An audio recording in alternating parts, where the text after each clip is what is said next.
마태, 마가, 누가 복음을 보면 이 땅에 아기로 오신 예수님을 맞이했던 사람들의 모습을 성경이 기록하고 있습니다. 성전을 떠나지 않고 이스라엘에게 영광, 하나님의 영광, 메시아 보내주실 영광을 바라보며 성전 떠나지 않고 팔순이 넘도록 과부로 살면서도 기도했던 시몬과 안나와 같은 믿음의 사람들, 누가복음은 그 두 분에게 그 위에 성령이 계시더라. 성령이 그 위에 계시더라. 성령의 사람들, 메시아 오기를 기도하며 하나님 앞에 부르짖고 성전을 떠나지 아니했던 믿음의 사람들, 이런 분들의 이야기를 성경이 기록하고 있고, 또 예수님께서 베들레헴에 태어나실 때에 별의 인도를 따라서 찾아왔던 동방박사 세 사람, 이분들은 왕에게만 진상하고 바쳤던 황금과 유향과 몰약을 준비해서 가장 값진 것으로 이 땅에 오신 메시아를 경배하고 하나님을 찬양했던 세 사람의 믿음. 그리고 또한 마리아가 예수님을 잉태했을 때 엘리사벳 집에 그가 방문했을 때 엘리사벳이 성령의 감동을 받아서 마리아 잉태된 그 뱃속에 있는 그 아기가 이 메시아임을 성령을 통해서 알고 하나님 앞에 찬양하면서 영광 돌려드리면서 찬양했던 그런 엘리사벳의 기도, 찬양, 그리고 오늘 본문에 나오는 어머니 마리아, 아버지 요셉, 이런 분들의 신앙의 특징이 뭐냐? 믿음이 좋다는 거예요. 깨어있는 사람, 성령의 사람. 예수님이 메시아로 초림 예수로 오실 때에 많은 사람들, 서기관들과 또 일국의 왕이, 유대의 왕이었던 헤롯과 같은 이들은 그 예수님이 베들레헴에 올 것을 알고 있었음에도 불구하고 그들은 영접하지 아니하고 오히려 예수님을 잡아 죽이기 위해서 혈안이 되어 있었던 주님 오실 길을 막는 자들이었지만은, 설명드렸던 이런 분들은 초림 예수님을 수용하고 믿음으로 받아들이고 하나님의 영광을 직접 눈으로 목격했던 산증인들. 그 가운데서도 저는 오늘 요셉의 신앙을 조금 주목해 보려고 합니다. 요셉의 신앙 인격을 통해서 우리 예수 믿는 사람들이 평상시에 갖추어야 할 신앙 인격은 어떠해야 하는가? 믿음으로 이기기 위해서 내 신앙 넘어지지 않고 주변을 살리고 주변 많은 사람들을 세우는 그러한 신앙 인격은 어떤 인격으로 우리들이 준비되어야 하는가에 대한 우리의 깨달음과, 예수님은 초림만 하신 것이 아니고 예수님은 다시 오십니다. 예수님은 재림하십니다. 예수님 다시 오실 때에 거룩한 신부로서 하나님 앞에 서서 그 주님 맞이할 수 있는 신앙 인격은 도대체 어떤 인격이어야 할까? 이것을 우리 요셉을 중심으로 해서 성경이 가르쳐 주시는 세 가지를 살펴보므로 함께 은혜를 나누면서 여러분 평상시에도 신앙 인격을 살리는데 사람을 살리고 하나님께 영광이 되고 나도 살고 우리 모두가 사는 뿐만 아니고 하나님의 뜻에 하나님의 손에 붙들려서 이 땅에 오신 아기 예수님을 영접하고 그 예수님이 태어나는 데에 크게 쓰임받았던 하나님의 사람들처럼 예수님 재림할 때 영광스럽게 영광의 주님을 만나는 신앙 인격으로 준비된 하나님의 사람들이 되시기를 주의 이름으로 축원합니다. 요셉의 이름에는 두 가지 뜻이 있습니다. 요셉이란 뜻은 여호와께서 돕는 자다라는 뜻을 갖고 있고, 두 번째는 여호와께서 더하신다, 그런 뜻이 있습니다. 이 이름의 뜻은 두 가지로 풀어볼 수 있습니다. 첫째로 이긴 자다라는 뜻을 갖고 있는데, 왜 이길 수 있었느냐? 하나님이 도우셔서 끝내 이기는 사람, 이런 뜻이 있습니다. 여호와께서 도우신다. 그 이름의 의미대로 이 요셉은 이기는 자가 됐습니다. 뒤에 말씀을 하나씩 풀어가면서 보시겠습니다만은 그가 마음만 조금 잘못 먹었어도 막 배신감에 치를 떨고 이 분노, 사랑하는 종혼했던 약혼했던 여인이 다른 남자의 아이를 잉태하고 불륜을 저질렀다. 이것 때문에 괴로워서 그가 잘못 마음을 먹고 잘못 입을 뻥끗했으면은 큰일 날 일들. 아마 성경에 예수님 오시는 역사는 다르게 쓰여져 있을 것입니다. 다르게. 그런데 그는 이겼습니다. 승리했습니다. 저는 오늘 2019년도를 보내고 2020년도를 바라보는 저와 여러분들이 한 해를 마무리하면서 자신을 이기고 유혹을 이기고 핍박과 환난을 이기고 사단을 이기고 죄를 이기고 여러분 이긴 자의 반열에 서시기를 주의 이름으로 축원드립니다. 둘째는 더 많은 복을 받은 자다. 왜 더 많은 복을 받을까요? 그 이름대로예요. 하나님이 더해 주시는 거예요. 받은 은혜가 큼에도 불구하고 복이 있음에도 불구하고 그 복을 유지하면서 내가 행복하게 누리며 사는데도 하나님이 어떻게 하시느냐? 더해 주세요. 복을. 2020년도 어떻게 했으면 좋겠습니까? 하나님이 주신 그 은혜를 크게 여기면서 받은 은혜 위에 하나님이 주신 영적인 건강에 그리고 또한 물질적인 복을 더하여 주사 요셉처럼 이기고 승리한 것뿐만 아니고 복된 인생을 우리 모두가 살게 되시기를 주의 이름으로 축원드립니다. 성경에 보면은 하나님께서 어떤 사람들에게 은혜를 주시고 복을 주시려 할 때 하나님이 하시는 것이 있어요. 강권적으로. 그게 뭐냐? 이름을 바꾸십니다. 너 이름 이제부터 아브람이라고 하지 말고 아브라함이라고 해라. 야, 시답지 않게 족장, 너 가문의 머리가 되지 말고 열국의 아비가 되라. 할렐루야. 내가 너를 통해서 민족을 세우는데 너의 후손을 통해서 모래와 같이 하늘의 별과 같이 많은 자손을 줘서 내가 나라를 세울 때 너는 열국의 아버지다. 여러분 열국의 아버지가 되시길 바랍니다. 그 이름의 뜻이 그래요. 뜻이. 그 이름을 지어주면서 비전을 크게 하시고 너의 믿음을 크게 하고 큰 것을 바라보면서 걸어갈 수 있도록 하나님이 장치를 거신 거예요. 사례는요. 너 사례라 하지 말고 살아라 해라. 시답지 않게 집안의 우두머리 되지 말고 나라의 우두머리가 되라. 열국의 어미가 되라는 거예요. 여러분이 아시는 야곱에게 약복강가에서 그가 하나님을 만나서 환도뼈가 위결됐음에도 불구하고 나에게 축복 주시지 아니하시면 주님 나는 당신을 놓을 수 없습니다. 나에게 축복 주십시오. 그때 천사가 뭐라고 말합니까? 네 이름이 뭐냐? 이렇게 물으니까 사기꾼입니다. 야곱이란 말의 뜻이 뭐냐 하면은 나보다 쌍둥이 형이 먼저 바깥으로 나가서 형 되려고 그러니까 장자의 축복을 받으려니까 뭘 얼마나 알았겠어요, 태아가? 그러나 기질이 발 뒤꿈치를 잡아버려요. 야, 네가 나가면 안 돼. 내가 나가야 돼. 내가 하나님의 장자로서 장자의 축복권을 받아야 돼. 그래서 하나님께서 그의 이름을 바꿔주십니다. 이제부터 너의 이름은 야곱이 아니다.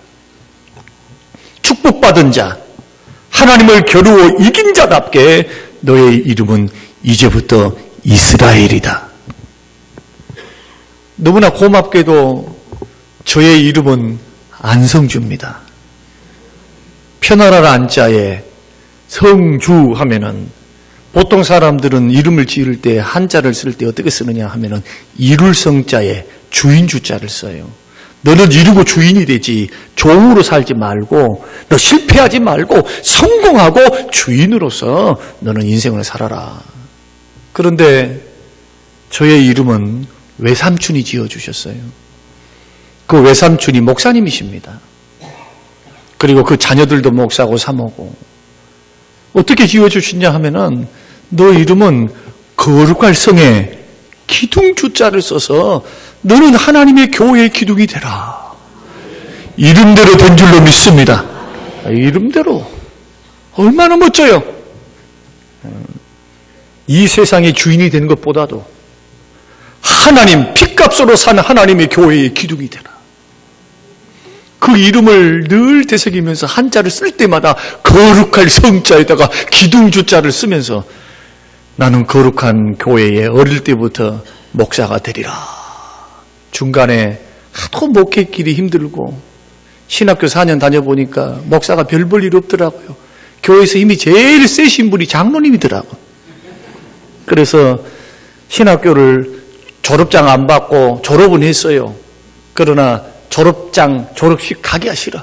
왜? 나는 목사 안 되고 장로 되어서 돈 많이 벌어서 목사님 섬기고 교회를 섬기는 멋진 나 그런 인생 살고 싶다. 근데 하나님께서는 그 길을 부르셨기 때문에 너는 교회의 기둥이 돼. 돈으로 봉사하는 기둥이 아니고 하나님의 말씀을 맡아서 하나님의 말씀과 따뜻한 사랑으로 성도들을 아버지의 마음을 가지고 주님의 심정을 가지고 사랑하고 섬기고 세우는 말씀으로 세우는 사랑으로 세우는 기둥이 되어라. 여러분 똑같이 요셉도 똑같아요.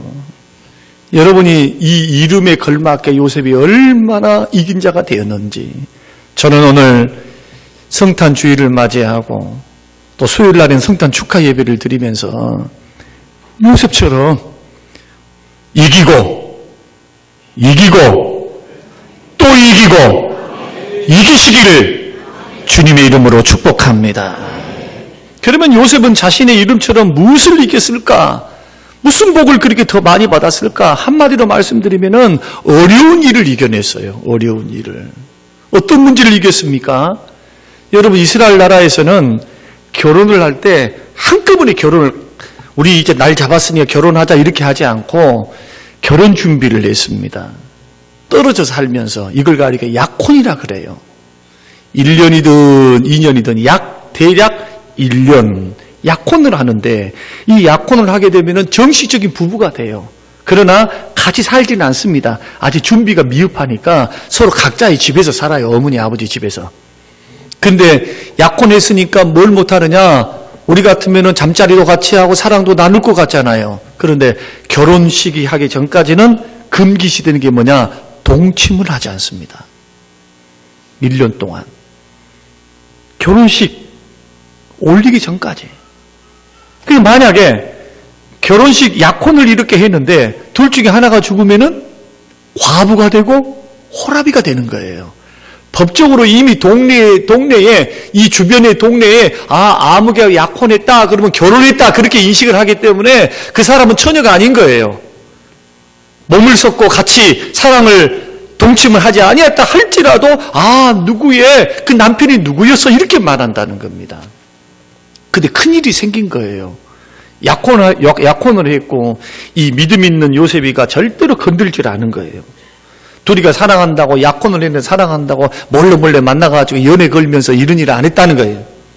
그 들리는 소문이 어떤 소문이 들리느냐 하면은 자기가 사랑하는 이 마리아가 아기를 가졌다는 거예요.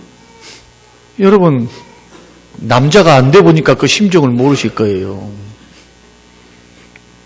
여자분들도 마찬가지겠지만은 내가 사랑하는 여자가 딴 남자 봐가지고 그냥 아기를 가져버렸네. 여러분 이거는 세상 말로 하면요 살인나요. 살인나. 진짜로. 그를 분노, 그를 배신감, 남자니까 오만 가지 생각이 안 들었겠습니까? 세상에 누구일까? 조금 더 제가 리얼하게 말하면은 오늘 강단에서 그 말씀 드릴 수는 없고 얼마나 힘이 들었을까? 저는 그런 생각을 한번 해봅니다. 근데 놀랍게도 그것을 이겨냈습니다. 그리고 지혜롭게 처리하는 마음을 가졌어요. 그래서 성경 19절 말씀 보면은 이런 처리 과정들을 그가 지혜롭게 잘 마음을 가지고 이것을 막 분노해서 동네방네 떠들고 다니면서 아무개가 이렇게 했다 어쩌게 저쩌게 이러지 않고, 그리고 불륜을 저질렀는데 고소를 해버리면은 어떻게 판결하느냐, 율법에 의해서 동네 사람들이 성 밖으로 그 여자 여인을, 불륜을 저질렀던 여인을 끌고 가서 돌로 쳐서 죽여요. 돌로 쳐서 죽이면은 뱃속의 아이, 그 아이도 죽게 돼요. 이게 율법의 심판, 율법에서 처리하는 방법이 그렇습니다. 그래서 오늘 말씀 보니까 성경은 요셉을 가리켜서 의로운 사람이라 저를 드러내지 아니하고 그렇게 말씀을 하고 있습니다. 자기 스스로 내가 의인이야, 주위에 있는 사람들이 요셉은 의인이야 이렇게 말하는 것이 아니라 성경이 요셉은 의로운 사람이다. 하나님이 의롭다고 인정하셨어요.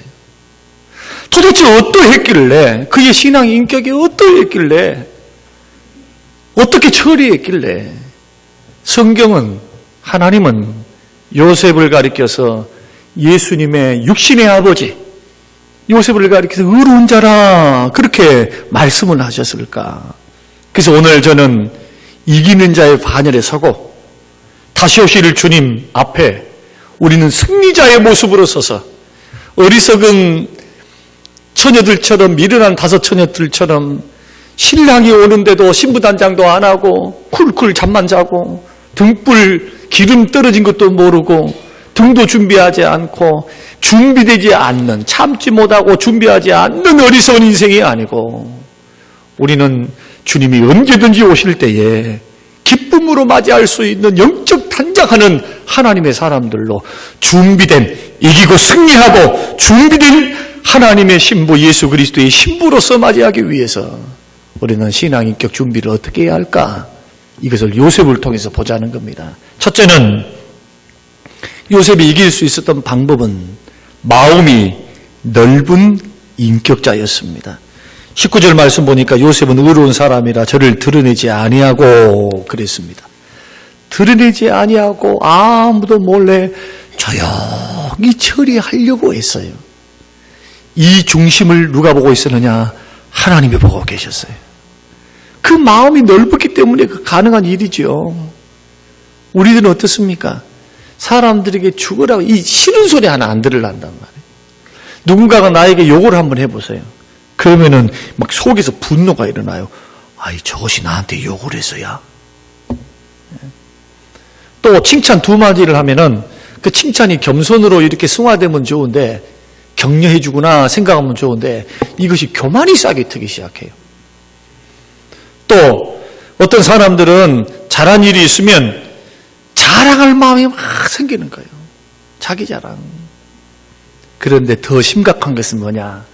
사람들이 살다 보면 억울한 일들도 있고 애매히 고난도 받고 오해도 받죠.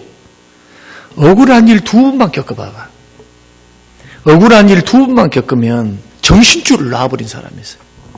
눈에 보이지 않는 사람이 있어요. 저주하고 분노하고 미워하고. 근데 요셉은 우리들이 인간적으로 바라볼 때에 얼마나 분이 났겠어요. 얼마나 충격이에요.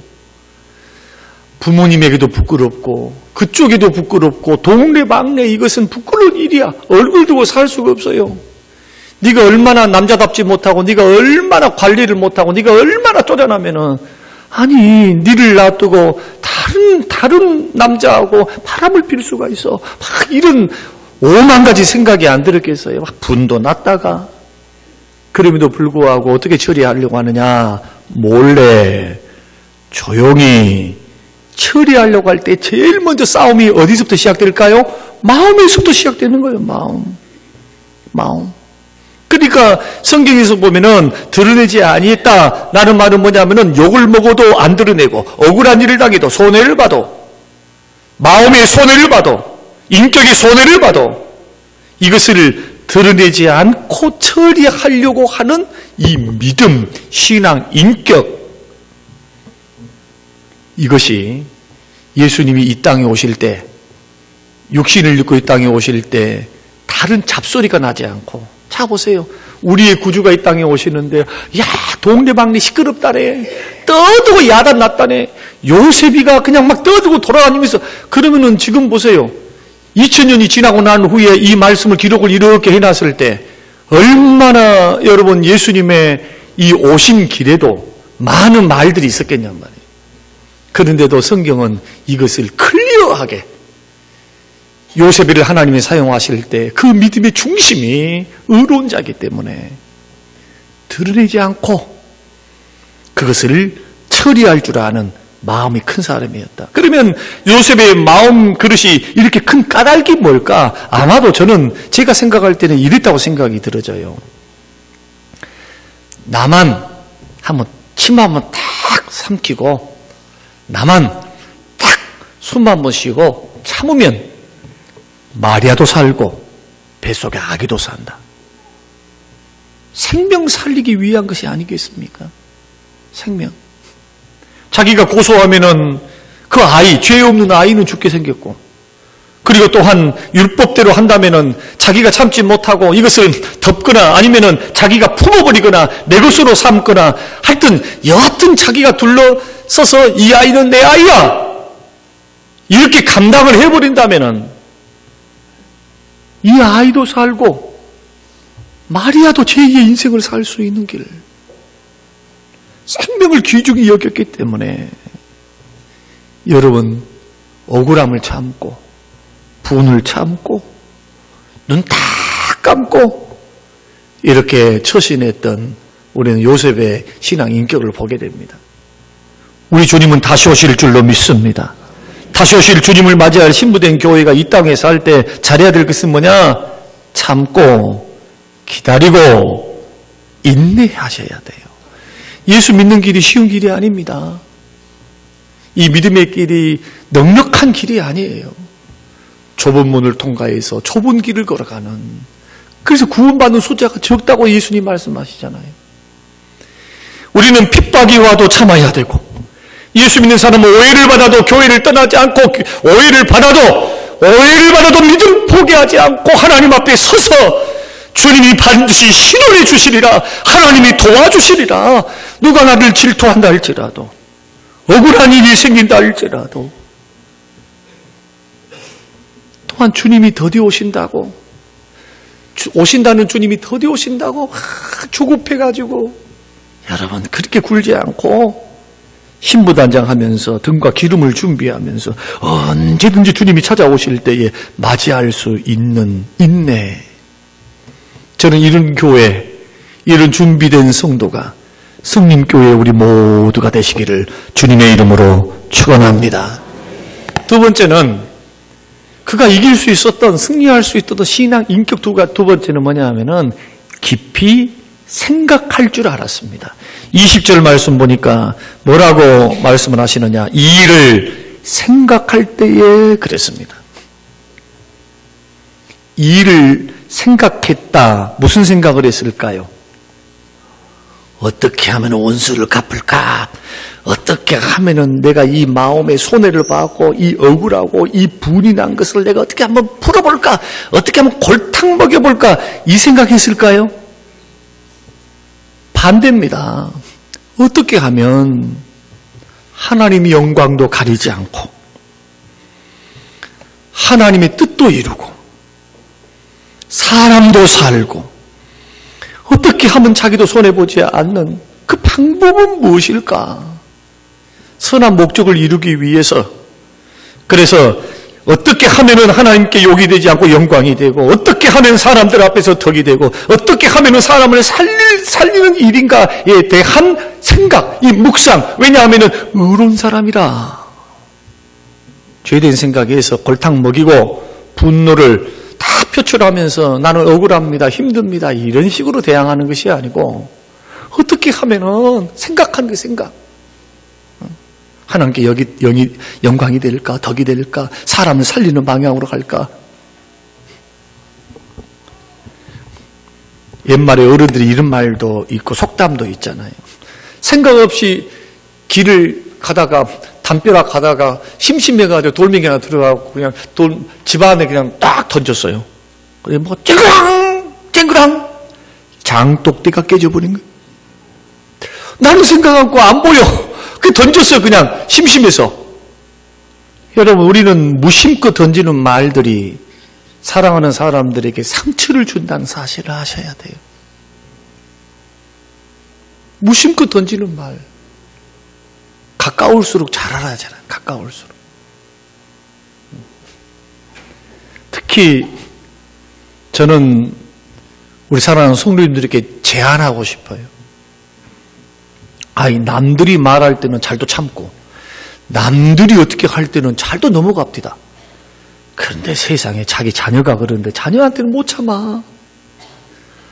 남들한테는 그렇게 잘 참으면서 자기 아내한테는 못 참아. 자기 남편 할 땐 자기 기준에 자기 마음에 안 들으면 그 못 참아. 못 참아. 못 참고는 막 퍼부으니까. 여러분, 누가 돈 벌어서 주신가요? 여러분의 남편 아니신가요? 그러면 이렇게 말하실 분이 있어요. 목사님, 내가 벌어요. 나도 벌어요. 말 한마디라도. 여러분, 이 말을 통해서 하나님께 영광이 될 것인가? 이것이 덕이 될까? 이게 살리는 것일까? 여러분, 다른 데서 그렇게 하지 말고 가정에서부터 출발하시기를 주의 이름으로 축원합니다. 남에게만 잘하면 뭐해? 남에게만. 집안에 와서는 자식들 병들고 있고 남편과 아내 병들어 있고 마음이 응어러져 있고 마음의 상처를 받고 있는데 이 부분을 생각해 보자는 거예요. 이 부분을. 뿐만 아니고 교회 안에서도 마찬가지죠. 교회 안에서도 나의 행동, 나의 말 참 힘들죠. 내 눈에 안 맞고 내 기준에 안 맞고 내 생각에 안 맞고 막 조급해가지고 막 화를 내면서 오해를 하면서 조금 침착할 필요가 있어요. 내가 이렇게 했을 때 정말 하나님의 영광이 될까? 덕이 될까? 생각해 보면 이런 일 할 수가 없는 거예요. 이런 일. 그런데 얼마나 놀라운 일인가 한번 들어보세요. 나는 조용히 이 문제를 덮고 이 문제를 처리해서 우리 마리아도 살고 자기 인격도 떨어지지 않고 내가 수용하리라. 내가 침 한번 꼴딱 삼키고 내가 참으리라 하고 이 일을 깊이 있게 생각할 때에 그것을 보신 분이 계세요.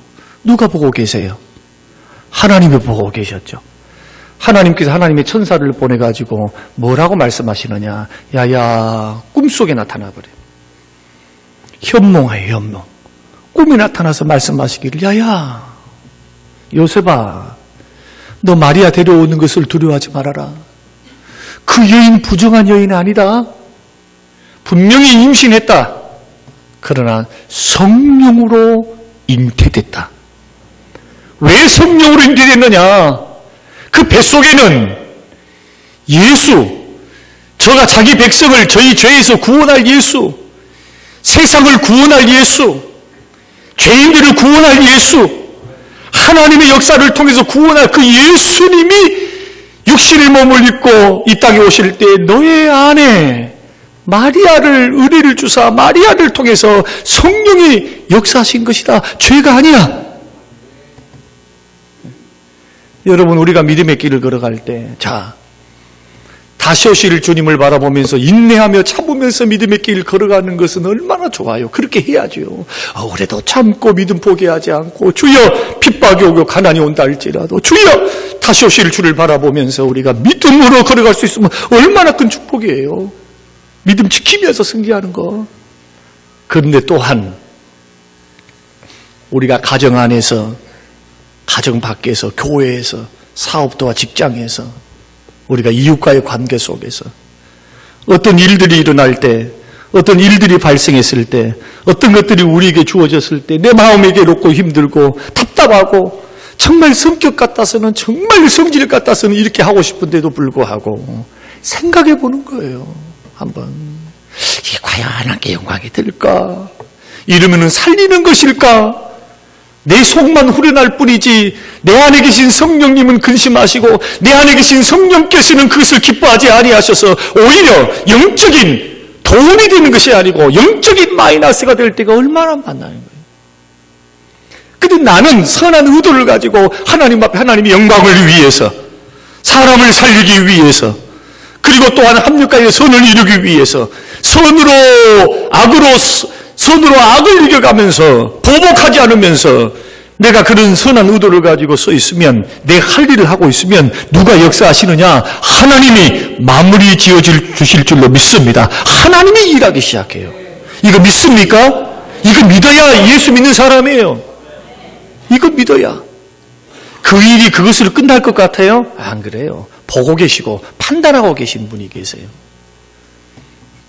하나님의 영광을 위해서 자기가 손해를 보고 힘들고 어려워 괴롭고 답답하고 있을 때에 이 일을 생각해서 조용히 드러내지 않고 조용히 처리하려고 하는 귀한 마음에 하나님이 나타나서 교통정리를 싹 해주시잖아요.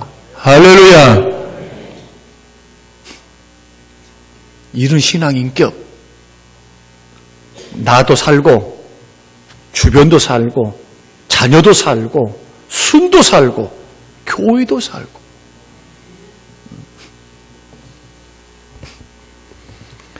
오늘 본문 천사를 보내셔서 20절과 21절에서 이런 말씀을 딱 들으니까 얼마나 행복했을까 저는 그렇게 생각을 해요.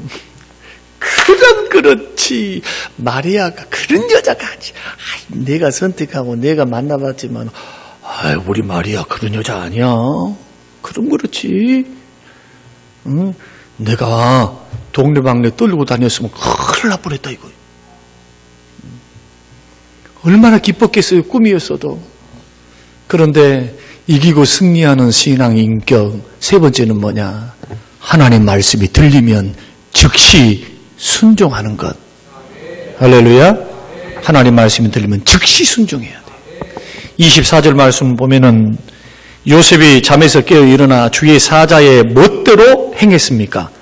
분부대로 행하여 그의 아내를 데려왔다. 그리고 25절에는 나옴의 이름을 예수라 하라. 천사가 그의 이름까지 가르쳐줬어요. 그러니까 여러분 보세요. 자, 졸리우니까 이제 말씀을 이제 좀 정리해 가면서 한번 제가 설명을 좀 드리겠습니다. 완전 범죄를 하려면 사람들이 결혼한 지 얼마 됐길래 벌써 애를 낳았을까? 응? 결혼한 지 6개월밖에 안 됐는데 애를 낳아버렸어. 그러면 동네방네 우리의 구주로 오신 예수님이 사생자 아니야? 이런 소문이 들면 얼마나 구원받는 데에 또 구원을 선포하는 데 얼마나 지장이 많겠어요. 그런데 잉태되는 그 시점에 음성을 딱 듣고 내 형편과 처지는 아직 결혼할 시간도 아니고 아직 부족하고 아직도 준비될 것이 많지만은 이런 자기로 봤을 때는 아직까지 합쳐가지고 살 수 있는 여건이 되지 않음에도 불구하고 하나님이 말씀하고 명령을 딱 해버리니까 어떻게 하느냐? 그 밤에 일어나가지고 그 아내를 데리고 와버려요. 왜 데려오셨을까요? 9개월 만에 낳으려고. 어제 안 오신 것 본게 얘기를 안 나셨는가 보네. 9개월 만에 10개월 만에 낳으려고. 즉시 순종합니다. 예수라는 이름의 그 말씀에도 즉시 순종을 합니다. 사랑하는 성도 여러분, 성경을 가만히 들여다보십시오. 하나님께서 쓰셨던 사람들, 구원의 역사, 하나님의 뜻을 이루기 위해서 하나님께서 붙들어 사용하셨던 사람들을 보면 불순종하는 사람들 쓰신 거 보셨습니까? 성경이 창세기부터 계속해서 하시는 말씀들이 어떤 사람을 통해 하나님은 기적을 베푸시고 그 능력의 손을 펴사 그들을 사용하사 하나님의 영광을 선포하고 드러내는 하나님의 사람으로 쓰셨습니까? 불순종한 사람이 아닙니다. 창세기 6장 22절 노아의 말씀을 성경은 뭐라고 말씀하고 있느냐 하면 노아가 그와 같이 하여 하나님이 자기에게 명하신 대로 다 준행했다. 산 위에서 방주를 지으라고 그랬는데 그 가당키나 하는 말입니까? 그러나 하나님 말씀은 진리인 줄로 믿고 하나님 말씀은 참인 줄로 믿고 하나님은 그렇게 말씀 나의 생각대로 아니다 할지라도 하나님이 어떤 생각이 있으실 줄 알고 그 하나님 앞에 자기 인생을 맡겨드리는 거예요. 이게 노아의 신앙. 창세기 12장 4절 말씀 보면은 가나안으로 가거라 갈 바를 알지 못하지만 말씀을 따라 가버립니다. 믿음으로. 여호수아 11장 15절 여호수아는 여호와께서 모세에게 명하신 모든 것을 하나도 행하지 아니한 것이 없었더라. 빌립보서 2장 이 보면은 우리 주님도 죽기까지 충성하셨다. 복종을 뛰어넘는 죽음에 이르기까지 충성하시면서 우리의 구주로서 생명을 아낌없이 주의 뜻을 따라서 드렸던 우리 예수님의 순종의 모습. 하나님께서 저와 여러분 불순종하는 나를 사용하실 때는 어떻게 사용하시느냐? 불순종한 그 자체는 사용하실 수가 없어요. 맨날 청개구리예요. 동으로 가라면 서로 가고 북으로 가라면 남으로 가. 그러면은 이런 사람들은 하나님이 인격적인 분이시기 때문에 사용하실 수가 없어요. 그럴 때 하나님 어떤 방법을 취하시느냐? 하나님 앞에 두 손 들게 해요. 두 손. 인생 채찍과 사람 막대기를 통해서 하나님이 연단하셔요. 다듬어지지 않는 돌을 딱 깎듯이 하나님의 망치와 정을 통해서 하나님이 말씀을 통해서 이 말씀이 얼마나 정확하고 이 말씀이 자기에게 얼마나 축복이며 은혜이며 생명인가를 주께서 가르치시면서 그래서 연단받은 그릇을 통해서 하나님이 다루기 쉽고 사람이 다루기 쉬운 하나님의 사람으로 빚으사 하나님께 뭘 맡기십니까? 사람도 맡기고 물질도 맡기고 건강도 맡기고 하나님의 교회도 맡기고 그러나 불순종으로 일관하는 하나님의 사람들을 하나님이 적은 일에 충성할 줄은 모르는 자에게 큰 일을 맡긴다? 그것은 어불성설이에요. 오늘 우리는 이 말씀을 우리가 들으면서 이제 성탄 축하 예배 때는 우리들이 수요일 날 드리는 예배 때는 예수님에 대해서 우리가 은혜에 대해서 예수님에 대해서 살펴보고 오늘은 요셉의 신앙 인격을 바라보면서 평상시에 우리 신앙 인격이 어떻게 해야 될까? 어떻게 준비해야 이기고 승리할 수 있을까? 주변이 살고 내가 살고 교회와 가정이 살 수 있을까? 그러면서도 다시 오실 주님을 우리가 맞이할 수 있는 신앙 준비는 뭘까? 사랑하는 성도 여러분, 너무 조급하게 굴지 말고 마음을 넓게 가지시기를 주의 이름으로 축원드립니다. 조금 더 생각하세요. 하나님의 영광이 될련지 깊이 생각하면서 나만 손해보면은 사는 길이라면 여러분이 가족이라면 내가 손해를 보고 내 자식이 산다면은 부모들은 다 어떤 길을 걸어가느냐? 부모가 손해보는 길을 걸어가는 거예요. 여기에 있는 저와 여러분들은 다 예수 그리스도의 자녀이며 우리 모두는 형제자매인 줄로 믿습니다. 우리 모두는 남도 아니고 적도 아니에요. 모두가 다 신앙의 낮음, 높음 이것과는 상관없이 예수 그리스도를 믿는 믿음 안에서 우리 모두는 하나예요. 가족이에요, 가족. 믿습니까? 가족이에요, 가족. 이런 믿음을 가지고 여러분 평상시 준비하고 그러면서도 하나님의 말씀을 딱 하시면 하나님 말씀하시면 내가 생각할 때 아닌 것 같고 내가 생각할 때 못할 것 같은데 거기에 머물리지 말고 순종하는데 즉각적으로 요셉처럼 순종해 놓으면 놀랍게도 누가 책임지시느냐? 하나님이 책임지셔요. 왜 책임지십니까? 가라고 순종을 했고 너 이것 하라고 순종을 해놨으니까 감당할 수 있는 능력 주시고 감당할 수 있는 물질 주시고 감당할 수 있는 환경 주시면서 기적의 하나님, 능력의 하나님, 살아계신 하나님 그 하나님을 체험하며 걸어갈 수 있도록 주님은 뭘 요구하시느냐? 우리에게 순종을 요구하십니다. 이런 말씀을 통해서 저와 여러분의 신앙 인격을 잘 다듬으시면서 오늘 이 말씀이 큰 도전 되시기를 주님의 이름으로 축원합니다.